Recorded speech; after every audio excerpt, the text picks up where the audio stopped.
Good evening everyone and welcome back to our channel. I am Twinkle Kwatra from IIM Law College and currently a legal intern at LEXIS and Company, and today the topic that I am going to start is from Indian Contract Act and it is contingent contract.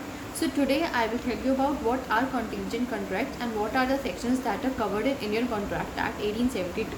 So there are two types of contract. First is absolute and second is contingent. Absolute contracts are the actual contracts and they are without any condition, and contingent contracts are the contracts that are with conditions and that occurs with condition. Without condition we will not say that it is a contingent contract. So section 31 to section 36 covers in Indian Contract Act covers contingent contract, and I will explain all the section one by one. So let's get started. Under section 31, it is of contingent contract definition. It tells about what is contingent contract. So according to Bear Act, it says a contingent contract is a contract to do or not to do something if some event collateral to such contract does or does not happen. It means that a contract to do or not to do something, we will do something or we will not do something, it will depend upon the collateral condition. It will be the secondary condition on which our contract will be dependent. If that condition will happen, then we will decide that whether to do or not to do that thing, or whether to do or not to follow that contract. Let's take example. For example, A says to B that I will give you 10,000 if C's house will burn. Then it means that it will depend upon C's house that it will get burned or not. If it will get burned, then A will pay 10,000 rupees to B, but if it will not burn, then A will not pay 10,000 rupees to B. So it all depends upon the collateral condition, that is the house burn condition, and that is a secondary condition. So in short, contingent contracts are the conditional contracts that depend upon the uncertain situation, and all the insurance contracts are came under contingent contract. And we can also say that that contract has already been occurred, but the surety or whether to do or not to follow that contract will depend upon the secondary, that is a collateral condition. Now come to section 32. It says when enforcement depends upon the happening of an event. It means that if we have to do something, then that event should happen, then only the contract will be fulfilled. Under Bear Act, it says a contract to do an act on the happening of a future uncertain condition cannot be enforced unless and until that event happens. If that event doesn't happen, that means the contract will not be fulfilled. If that event happens, then only that contract will be fulfilled. If the happening of the event has become impossible, the contract becomes void.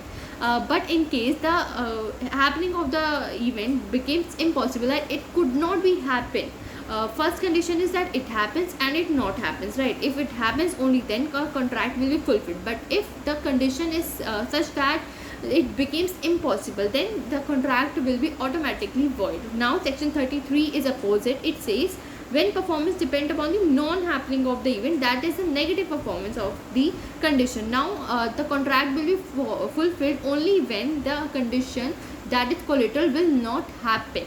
According to Bear Act, it says where the performance of a contract depends upon the non-happening of an event, naturally the parties have to wait till the happening of the event became impossible. Now the parties have to pay. For example, A agrees to pay B a sum of money if a certain ship does not return. The ship sunk. The contract can be enforced when the ship is sunk. It means that A promised B to pay a 10,000 rupees. But when he will pay, when the that ship will not return. So A and B have to wait for the ship, that they will look after the ship, that ship returns or not. And after that they came to know that ship sunk, then only that means there is a non-happening of that event, that is a negative performance, then only A will pay 10,000 to B. Now comes to section 34. It says even linked with human conduct. It means that human activities are liable for the contract, that we will do the contract according to the human conduct. When the event for which the parties are waiting is linked with the future conduct of a person, it comes under section 34. The contract is enforceable if a certain person is to act in a certain way. The event shall be considered to have become impossible if that person does something which make it impossible that he should act in that way in a definite time or without further contingencies being fulfilled. It means that it all depends on the person. If the contract is that if that person does a certain act, then only the contract will be fulfilled. Then that person have to do that certain act. If that person does that certain does that certain act, then that contract will not be fulfilled. Let's take example. A agrees to pay B a sum of money if B marries C, but C marries D. The marriage of B to C must now be considered impossible, although it is possible that D may die and that C may afterward marry B. Now, according to example, A promised B to give some money if B will marry C, but C marries D. Now, B and C cannot marry because C has already married D, but the condition can be fulfilled when D will die and C will marry B. So it depends upon the human conduct. It doesn't depend upon any temporary situation. Yes, human conduct is also temporary. It doesn't. We don't know that what action will be given by that human, but it is a human being. So it should be. I am comparing a human being or a situation that cannot feel or intangible situations. Now let's come to 35, time bound contingency. It has two points in it. First is when contract becomes void, which are contingent on happening of a specific event within fixed time.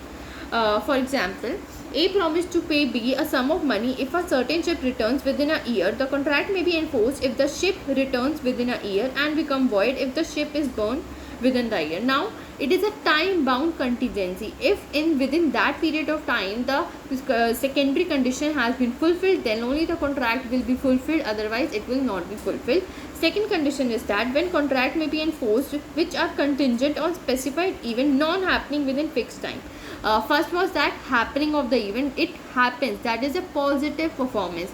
Next is that it doesn't happen, non happening but within the time frame, that is a negative performance. Example, A promised to pay B a certain sum of money if a certain ship does not return within a year. The contract may be enforced if the ship does not return within the year or is burned within the year, but if the ship returns, then A will not be liable to pay B anything.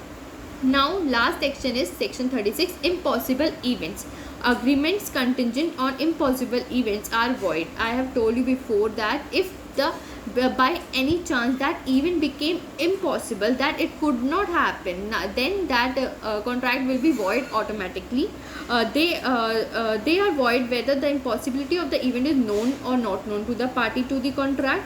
And example, A agrees to pay B 1000 rupees if two straight lines should enclose a space. So now we all know that two parallel lines cannot cross each other, then this is the impossible event. The contract is void in this case. Next example is A agrees to pay B 1000 rupees if B will marry A's daughter C. C was dead at the time of the agreement. The agreement is void. Again, A promised that I will pay you something if you will marry A's daughter. If you will marry my daughter, I will pay you a certain sum of money. Now his daughter is dead at the time of the agreement, so there is no point of any agreement and the agreement will be void. So these were the section of contingent contract. I hope you like this video and you understand this video, and if you have any doubt you can comment me down below. Also keep liking, keep sharing and subscribe to our channel. Thank you for watching.